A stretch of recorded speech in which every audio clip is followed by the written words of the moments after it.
जादुई मेहंदी का अनोखा घर। एक समय की बात है, लखनऊ के एक छोटे से शहर में दिव्या नाम की एक लड़की अपने माता पिता के साथ रहा करती थी। और दिव्या के पिता लखनऊ शहर के एक बहुत बड़े बिजनेसमैन थे और उसकी माँ वैष्णवी एक हाउसवाइफ थी। और दिव्या लखनऊ के ही एक बड़े से स्कूल में पढ़ने जाया करती है, जहाँ शहर के सभी अमीर बच्चे पढ़ने आया करते थे। और इतनी अमीर होने के बाद भी दिव्या के अंदर किसी भी तरह का कोई घमंड नहीं था। वो सभी के साथ बहुत अच्छे से बर्ताव किया करती थी और इसी वजह से हर कोई दिव्या को बहुत पसंद किया करता था। और इसी तरह दिव्या हंसी खुशी अपने परिवार के साथ दिन गुजार रही होती है। तभी एक रात जब दिव्या के माता पिता एक पार्टी से वापस लौट रहे होते हैं, उसी समय अचानक से मौसम बहुत ज्यादा खराब हो जाता है। और खराब मौसम होने की वजह से उनकी कार का एक ट्रक के साथ एक्सीडेंट हो जाता है और वहीं पर दिव्या के माता पिता का देहांत हो जाता है। और जब ये बात दिव्या को पता चलती है तो वो पूरी तरह से टूट जाती है और फूट फूट कर रोने लगती है। माँ, पिताजी, आप दोनों मुझे छोड़कर क्यों चले गए? अब मैं आप दोनों के बिना कैसे रहूंगी? प्लीज पिताजी, माँ, आप वापस आ जाइए ना। इतना कहकर दिव्या जोर जोर से रो रही होती है, क्योंकि अब वो पूरी तरह से अनाथ हो चुकी थी और उसका अब इस दुनिया में कोई नहीं था सिवाय उसकी चाची हेमलता के, जो लखनऊ शहर में ही एक किराए के घर में अपनी बेटी वैशाली के साथ रहा करती थी। और दिव्या की चाची हेमलता और उसकी बेटी वैशाली एक नंबर की लालची इंसान थी।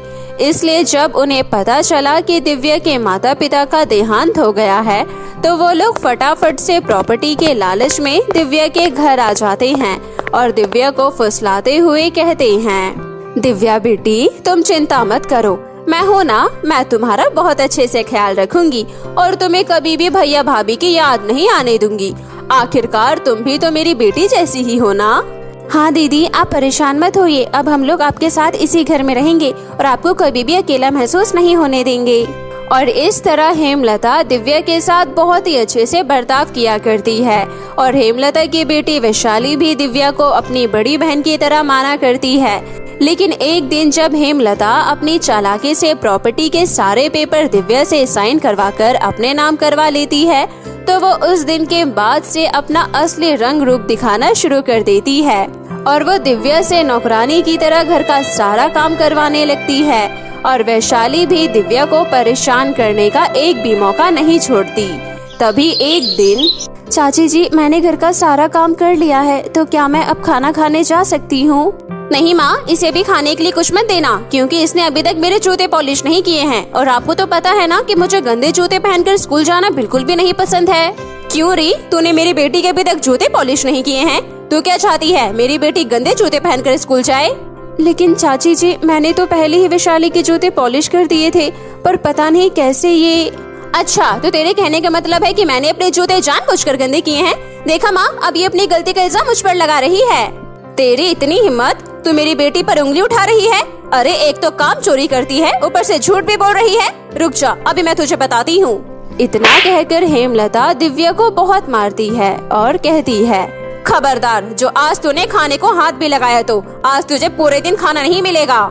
इतना कहकर हेमलता वहाँ से चली जाती है और दिव्या बेचारी आंखों में आंसू लिए वैशाली के जूते पॉलिश करने लगती है, जो वैशाली ने जानबूझकर गंदे किए थे। और इसी तरह हर रोज हेमलता और उसकी बेटी वैशाली दिव्या पर अत्याचार करने का एक भी मौका नहीं छोड़ते और दिव्या बेचारी चुपचाप सब कुछ सहती रहती है, क्योंकि उसके पास इसके अलावा और कोई चारा ही नहीं होता है। तभी एक दिन जब हेमलता और उसकी बेटी वैशाली पार्लर से हाथों में मेहंदी लगवाकर घर वापस आती हैं, उसी समय हेमलता कहती है, अरे करमजली, कहाँ मर गई? जल्दी से हमारे लिए ठंडा ठंडा जूस लेकर आ। हेमलता के इतना कहते ही दिव्या फटाफट से उनके लिए जूस लेकर आती है और कहती है, ये लीजिए चाची जी, जूस। अरे अकल से अंधी, तुझे दिखाई नहीं दे रहा है कि हमारे हाथों में मेहंदी लगी हुई है? तो हम अपने हाथों से जूस कैसे पी पाएंगे? कोई बात नहीं वैशाली, मैं पिला देती हूँ। इतना कहकर दिव्या अपनी चाची और अपनी बहन वैशाली को जूस पिलाने लगती है। तभी वो कहती है, वैशाली, तुम्हारी मेहंदी तो बहुत सुंदर लग रही है। हाँ मुझे पता है, इसलिए तुम मेरी मेहंदी पर नजर लगाना बंद करो। अरे बेटा, पार्लर वाली ने तुझे मेहंदी की एक कोन भी तो दी होगी ना, तो उस कोन को मुझे दे देना। मुझे वो कोन तुम्हारी मौसी को देना है। हाँ माँ, मैंने वो कोन संभाल कर अपने पर्स में रख लिया है। जब शादी में जाएंगे तब मौसी को दे देना। ऐसे ही अगले दिन जब दोनों माँ बेटी तैयार होकर शादी में जा रही होती है, तभी हेमलता दिव्या से कहती है, सुन करमचली, हम दोनों बाहर शादी में जा रहे हैं, इसलिए घर का अच्छे से ध्यान रखना। और हाँ, किसी भी चीज को हाथ लगाने की कोशिश भी मत करना। वैसे तो मैंने हर जगह ताला लगा दिया है, लेकिन फिर भी इस बात का ध्यान रखना, समझी? जी चाची जी। इतना कहकर जैसे ही हेमलता और वैशाली वहाँ से जाने लगते हैं, उसी समय वैशाली के पर्स में से वो मेहंदी की कोन नीचे गिर जाती है और वो लोग वहाँ से चले जाते हैं। तभी सफाई करते समय जब दिव्या को वो मेहंदी की कोन मिलती है तो वो कहती है, अरे ये मेहंदी की कोन यहाँ कहाँ से आ गई? कहीं ये चाची जी की तो नहीं है? वैसे मेरा भी बहुत मन कर रहा है मेहंदी लगाने का। काश मैं भी अपने हाथों पर मेहंदी लगा पाती। दिव्या इतना कह ही रही होती है कि तभी आधे रास्ते जब वैशाली को पता चलता है कि उसके पर्स में मेहंदी की कोन नहीं है, तो वो फटाफट से मेहंदी की कोन ढूंढने के लिए अपने घर वापस आ जाती है। लेकिन उसी समय जब वो मेहंदी की कोन दिव्या के हाथ में देखती है तो वो कहती है, देखा माँ, मैंने तो आपसे पहले ही कहा था कि किसी ने ही मेरे पर्स में से मेहंदी की कोन चुराई होगी। अरे मनहूस, एक तो तुझे हमने अपने घर में रखा, ऊपर से तू हमारे ही घर में चोरी कर रही है। नहीं नहीं चाची जी, मैंने कोई चोरी नहीं की है। ये मेहंदी की कोन तो मुझे यहीं पर पड़ी हुई मिली थी, मैं सच कह रही हूँ। अरे अब बस बहुत हो गया तेरा नाटक। तू इसी वक्त मेरे घर से बाहर निकल जा और दोबारा कभी अपनी शक्ल मत दिखाइयो। इतना कहकर हेमलता दिव्या को धक्के मारकर घर से बाहर निकाल देती है और दिव्या रोते हुए नदी किनारे एक पेड़ के नीचे जाकर बैठ जाती है और कहती है, माँ, पिताजी, काश अगर आज आप मेरे साथ होते तो मुझे इतना सब कुछ नहीं सहना पड़ता। लेकिन अब मैं क्या करूँगी, कहाँ जाऊँगी? मेरे पास तो रहने के लिए कोई जगह भी नहीं है। इतना कहकर दिव्या जोर जोर से रोने लगती है। तभी उसे उस पेड़ में से एक आवाज सुनाई देती है, चिंता मत करो दिव्या, तुम्हारे साथ कभी कुछ बुरा नहीं होगा। अरे ये किसकी आवाज है? यहाँ पर तो कोई भी नजर नहीं आ रहा है। दिव्या, मैं एक जादुई मेहंदी का पेड़ हूँ जिसके नीचे तुम अभी बैठी हुई हो। क्या जादुई मेहंदी का पेड़? लेकिन ऐसे कैसे हो सकता है? क्योंकि दिव्या, मैं कोई मामूली पेड़ नहीं हूँ, इसलिए जिसका मन साफ होता है मैं सिर्फ उसी को ही सुनाई देता हूँ और तुम उनमें से ही एक हो। इसलिए अब तुम मेरे जादुई मेहंदी के पेड़ में से एक जादुई मेहंदी का कोन ले सकती हो और तुम इस जादुई मेहंदी के कोन से जो कुछ भी मांगोगी ये तुम्हारी सारी इच्छाएं पूरी करेगा।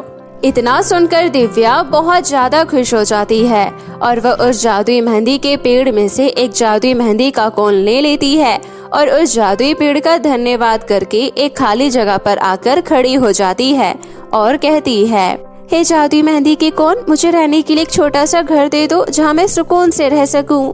दिव्या के इतना कहती ही वहाँ पर अचानक से मेहंदी कोन से बना हुआ एक जादुई घर तैयार हो जाता है और जब दिव्या उस घर के अंदर जाती है तो वो देखती है कि उस घर के अंदर उसकी सुख सुविधाओं की सारी चीज पहले से ही मौजूद होती है और ये सब देखकर दिव्या बहुत ज्यादा खुश हो जाती है और उस दिन के बाद से दिव्या उस जादुई मेहंदी के घर में एक हंसी खुशी जीवन बिताने लगती है और अब उसे किसी भी तरह की कोई तकलीफ नहीं होती है। राखी की उम्र अब 21 साल की हो गई थी और उसके माता पिता को अब दिन रात उसकी शादी की चिंता लगी रहती थी, क्योंकि राखी दिखने में बहुत ही ज्यादा काली थी और गरीब भी, इसलिए उससे कोई भी शादी नहीं करना चाहता था।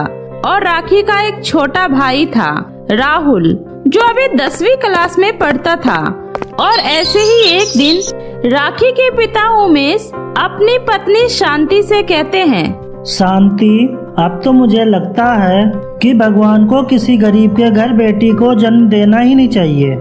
सही कह रहे हो जी आप। आजकल के लोग लड़की के गुण उसकी अच्छाई से नहीं देखते, बल्कि उसकी ऊपरी सुंदरता और दहेज में अपने साथ क्या लेकर आ रही है, बस यही सब आजकल के लोग देखते हैं। मुझे तो बस दिन रात अपनी बेटी की शादी की चिंता लगी रहती है कि कहीं उसके काले रंग और हमारी गरीबी की वजह से उसकी उम्र ना निकल जाए। उमेश इतना कह ही रहे होते हैं कि उतने में वहाँ पर राहुल आ जाता है और वो अपने माता पिता की सारी बातें सुन लेता है और कहता है, पिताजी, इसमें कहीं ना कहीं आपकी भी गलती है। अगर आज आपने दीदी को आगे पढ़ने दिया होता तो शायद वो भी आज अपने पैरों पे खड़ी होती और फिर आपको उनकी शादी के लिए यूं लोगों के आगे हाथ नहीं जोड़ना पड़ता। राहुल चुप बिल्कुल। जब तुम्हें कुछ नहीं पता है तो तू यूं बीच में सलाह मत दिया कर। और तुम्हें पता है, लड़कियां चाहे कितना भी पढ़ लिख ले, लेकिन आखिरकार उन्हें शादी करके दूसरे का घर ही संभालना होता है। तो फिर आप लोग इतना हाथ पैर क्यों मार रहे हैं? कर दो ना दीदी की शादी। अरे माँ, आजकल ऐसी सोच कौन रखता है?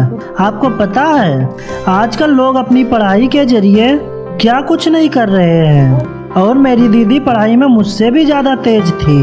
तो अगर आज आप लोगों ने उन्हें मौका दिया होता तो शायद वो भी आज अपनी जिंदगी में कुछ कर ली होती। राहुल, अब तुम अपनी बकवास बंद कर और अंदर जाकर अपने कपड़े बदल।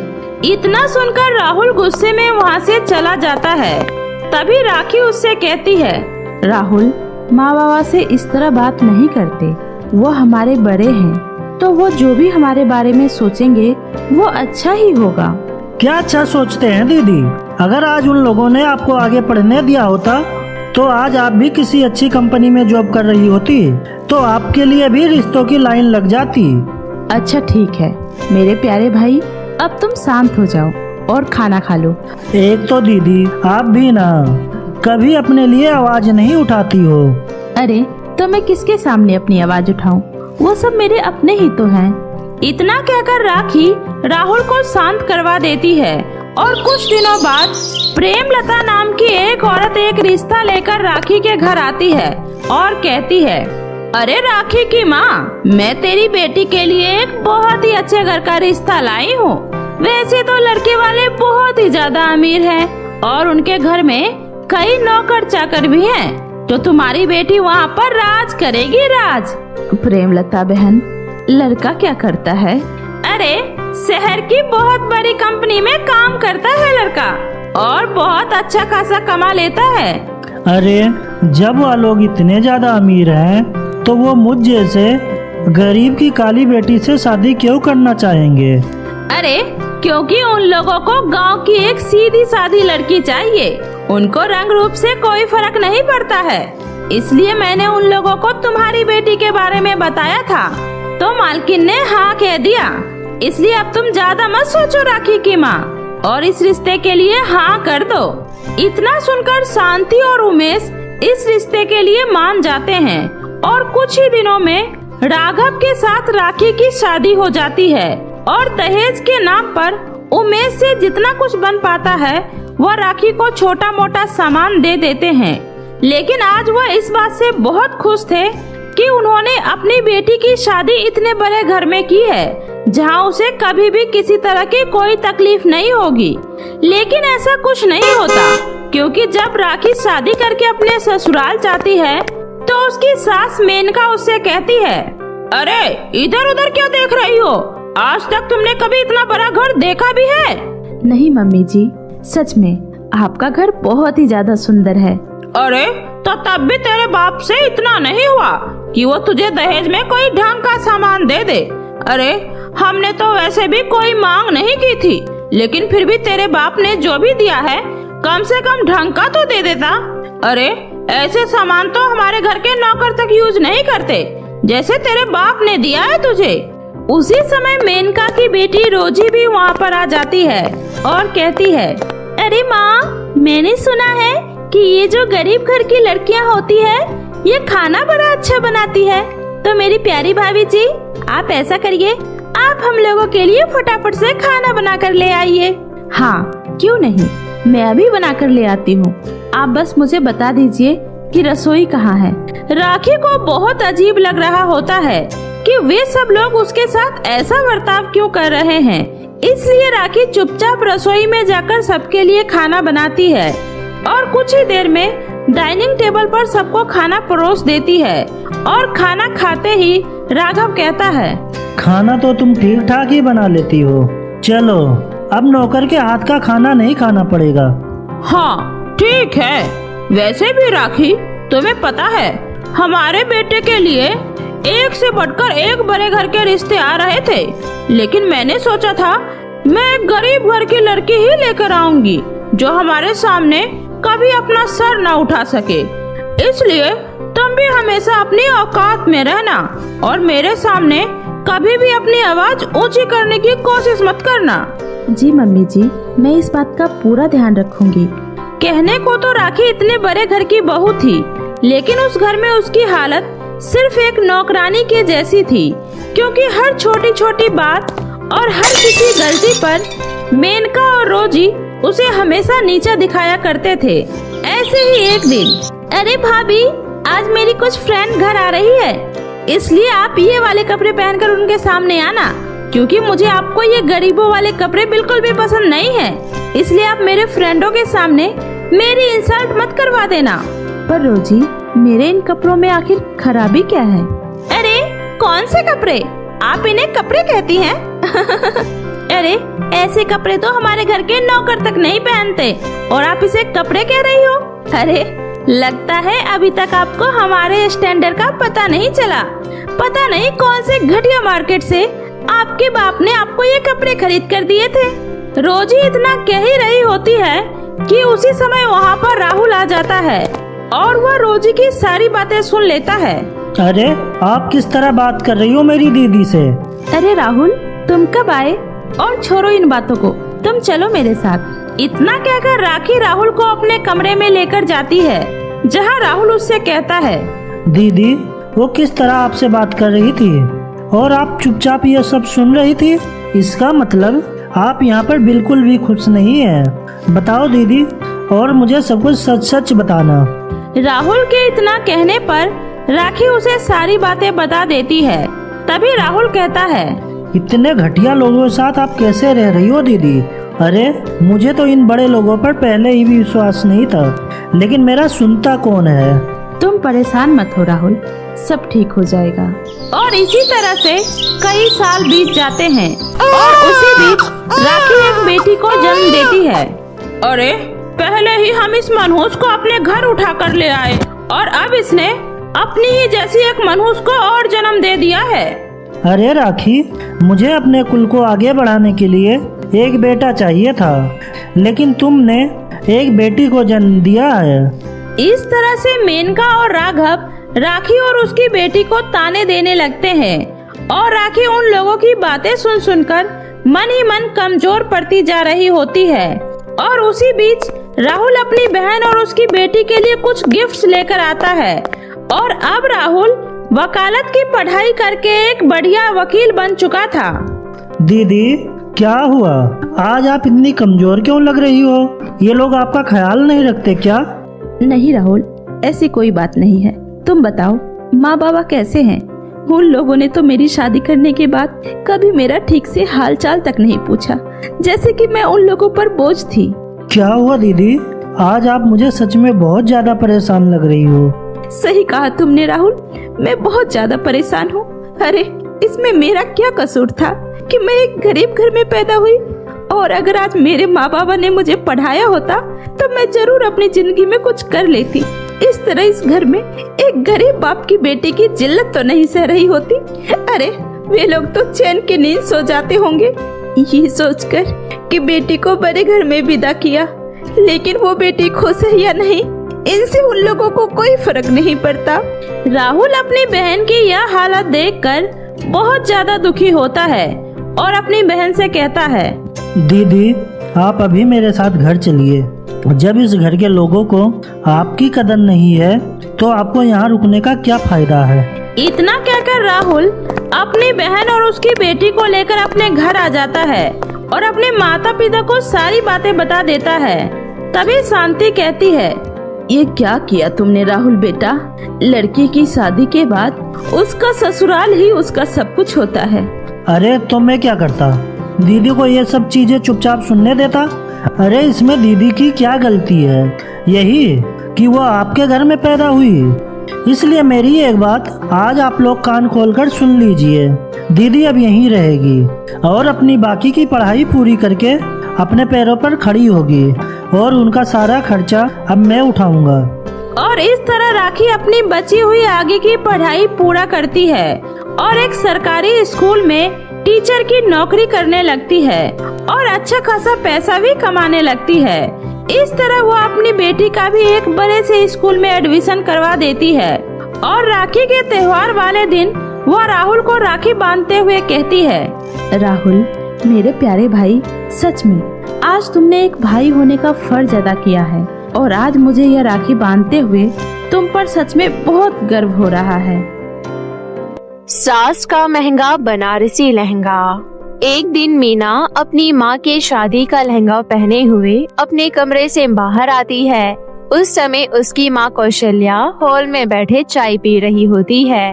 तभी मीना अपनी माँ से कहती है, अरे माँ जरा देखो तो मैं आपके शादी के लहंगे में कैसी लग रही हूँ ना एकदम कैटरीना कैफ। अरे जब तुझे अपनी तारीफ खुद ही करनी होती है तो तुम मुझसे पूछती ही क्यों है? और तू मेरे शादी के लहंगे को पोछा बनाकर पूरे घर में क्यों घूम रही है? तुझे पता है ना कि ये कितना महंगा लहंगा है। हाँ पता है, आपके जमाने में तो ये लहंगा 700-800 में मिलता होगा।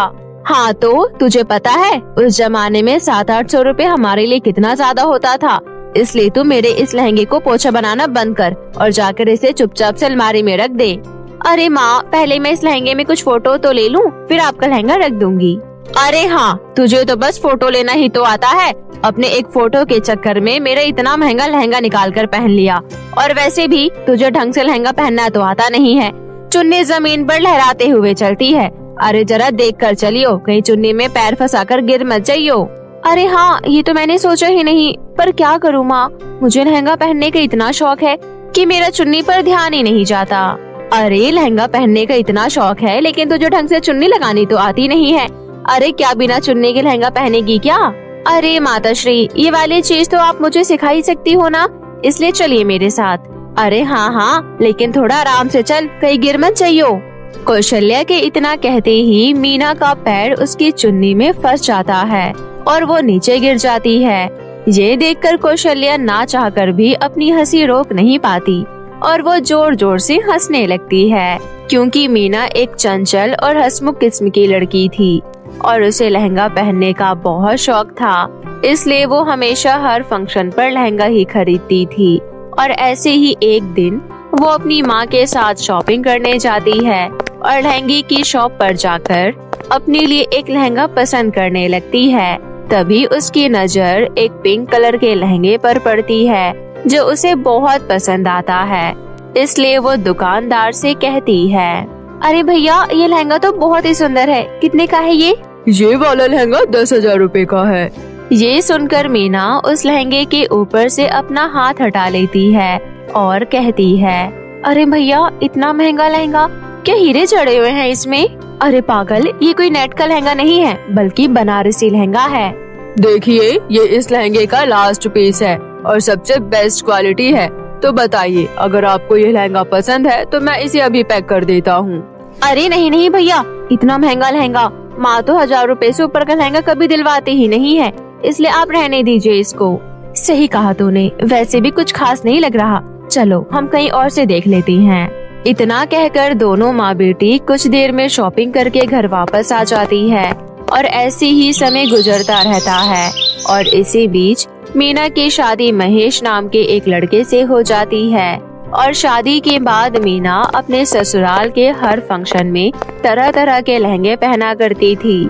ऐसे ही एक दिन मीना की सास उर्मिला उसे अपने कमरे में बुलाती है और उससे कहती है, बहू कल करवा चौथ का त्योहार है, इसलिए घर में बहुत सारे मेहमान आएंगे, तो मैंने तेरे लिए एक सुंदर सा लहंगा मंगवा कर अलमारी में रखा है, तो तू उसे निकाल कर एक बार देख ले। जी माँ जी। मीना ये सुनकर फटाफट जाकर उर्मिला की अलमारी खोलती है तो वो देखती है कि अलमारी में 2 लहंगे रखे हुए होते हैं और उन दोनों में से मीना को रेड वाला लहंगा बहुत ज्यादा पसंद आता है। इसलिए वो उसे बाहर निकालती है और अपनी सास से पूछती है, माँ जी मुझे ये वाला लहंगा बहुत पसंद आया है और इसका रंग भी मुझ पर बहुत खिलेगा। अरे नहीं, ये वाला लहंगा तुम नहीं ले सकती हो। पर क्यों माँ जी, ये रंग तो मुझ पर बहुत अच्छा लगता है। अरे मेरे कहने का मतलब है कि मैंने तेरे लिए ये वाला लहंगा नहीं बल्कि वो नेट वाला लहंगा मंगवाया है। पर माँ जी, मुझे तो ये वाला लहंगा बहुत अच्छा लग रहा है।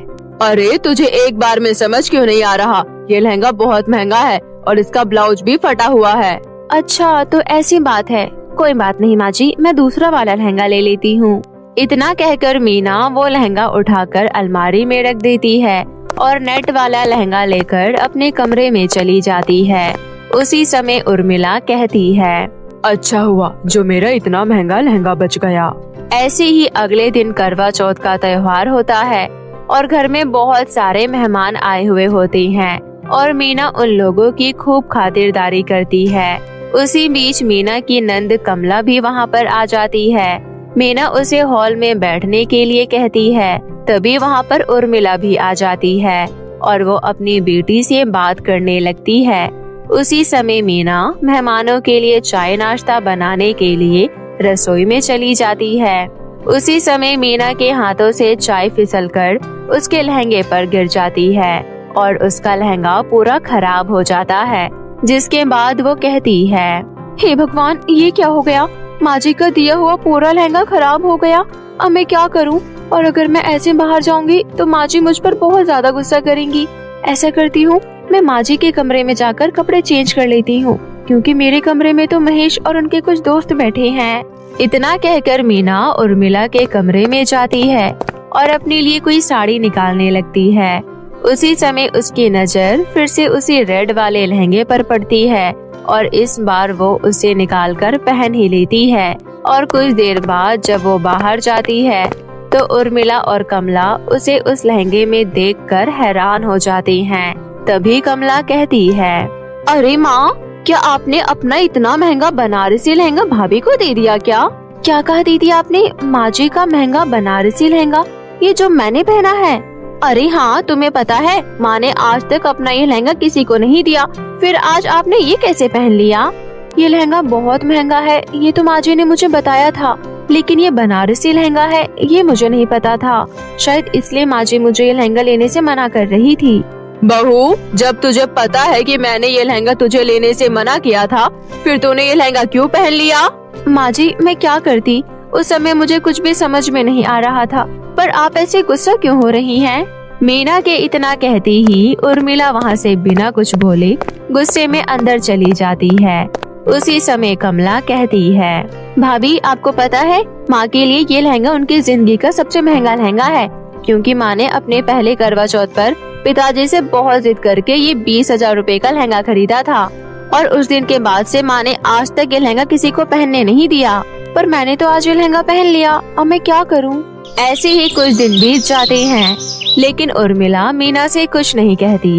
ये देखकर मीना बहुत ज्यादा परेशान हो जाती है, इसलिए वो महेश से इस बारे में बात करती है। देखो ना महेश, मैंने करवा चौथ वाले दिन माँ जी का गलती से बनारसी वाला लहंगा पहन लिया था और उस दिन से माँ जी मुझसे बहुत नाराज है, मुझसे बात भी नहीं कर रही है। अरे तो तुम जाकर उनसे एक बार बात कर लो ना, और वैसे भी इतने दिन हो गए, तुमने अभी तक माँ का लहंगा भी नहीं दिया है। हाँ मुझे पता है, पर मैं क्या करूँ? जब से मुझे पता चला है कि ये लहंगा 20,000 रुपए का है, तो मैंने तो उस दिन के बाद से उस लहंगे को हाथ भी नहीं लगाया और माँ जी के पास जाने में भी डर लग रहा है। तुम चिंता मत करो, चलो मेरे साथ। इतना कहकर महेश और मीना वो लहंगा लेकर उर्मिला के कमरे में जाते हैं और मीना उस लहंगे को अपनी सास को देते हुए कहती है, माँ जी मुझे माफ कर दीजिए, मुझे नहीं पता था कि आपका ये बनारसी लहंगा इतना महंगा है, इसलिए ये लीजिए आपका लहंगा। हाँ माँ, मीना को नहीं पता था कि ये लहंगा इतना महंगा है, वरना ये कभी नहीं पहनती। कोई बात नहीं बहू, पर तुझे पता है मैंने आज तक ये लहंगा किसी को पहनने नहीं दिया, लेकिन जब तुमने ये लहंगा पहना तो मुझे पता चला कि ये लहंगा तुम पर कितना अच्छा लग रहा है। इसका मतलब माँ जी आप मुझसे नाराज नहीं हैं? नहीं, नाराज तो मैं तुझसे बहुत थी, लेकिन अब नहीं हूँ। और मैं तो अभी तेरे कमरे में खुद आने वाली थी ये कहने के लिए कि आज के बाद से ये महंगा बनारसी लहंगा तेरा हुआ, क्योंकि ये मुझसे ज्यादा तुझ पर अच्छा लग रहा है। देखा मीना, तुम तो खामखा डर रही थी। आपका बहुत बहुत शुक्रिया माँ जी। इतना कहकर मीना खुशी खुशी अपनी सास के गले लग जाती है। तो मेरे प्यारे दोस्तों, कैसी लगी आपको मेरी ये कहानी, मुझे कमेंट करके जरूर बताएं। कहानी अच्छी लगी हो तो इसे अपने दोस्तों के साथ भी शेयर करें। और हाँ दोस्तों, अगर आपने अब तक मेरे चैनल जादुई टीवी को सब्सक्राइब नहीं किया है तो जल्दी से नीचे लाल बटन दबाकर अभी सब्सक्राइब कर ले। तो मिलती हूँ ऐसे ही फिर किसी नई मजेदार जादुई कहानी के साथ। तब तक अपना ध्यान रखें।